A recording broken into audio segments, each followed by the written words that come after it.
Salut, salut. Après match, Saint-Étienne-Bordeaux. Eh ben dis donc, c'est poussif. Hein. C'est poussif, c'est poussif. Je pense que le coach a mis les mecs qu'il pouvait, qu'il avait sous la main. Dans un schéma a priori assez offensif.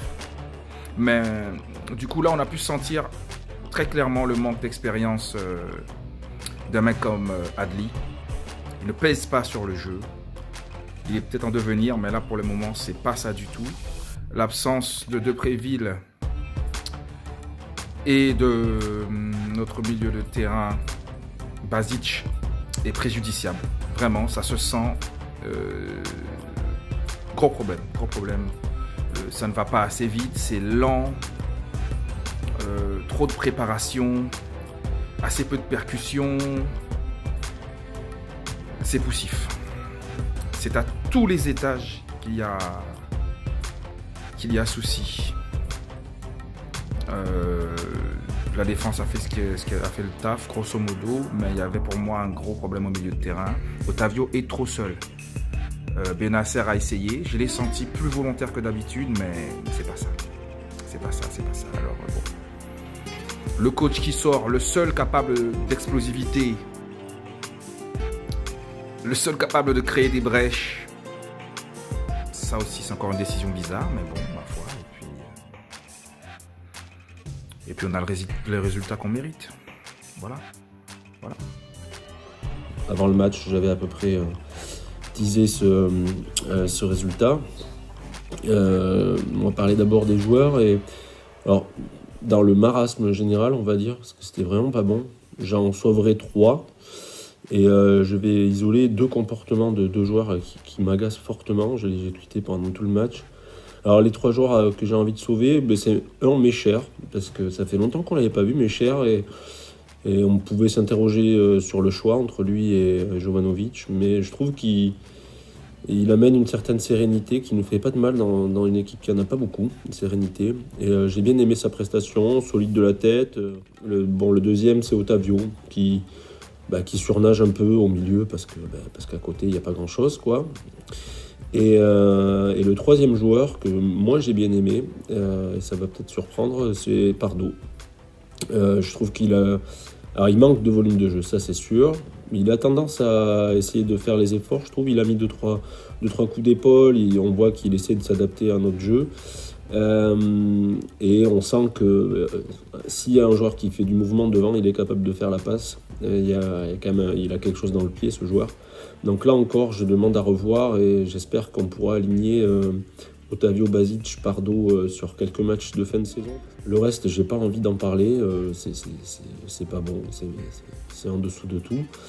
Et alors, les 2 joueurs qui m'ont agacé fortement dans ce match, et là, j'ai un peu un coup de gueule contre un journal national qui a trouvé Kalou meilleur joueur bordelais du match.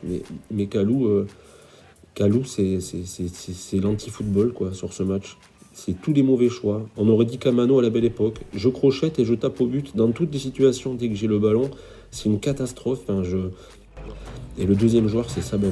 Alors sa roulette, là, ça c'est pareil, quoi. C'est l'anti-football. Pour moi, faire 28 roulettes pour remettre le ballon 20 mètres derrière à chaque fois, ça n'a aucun intérêt, quoi.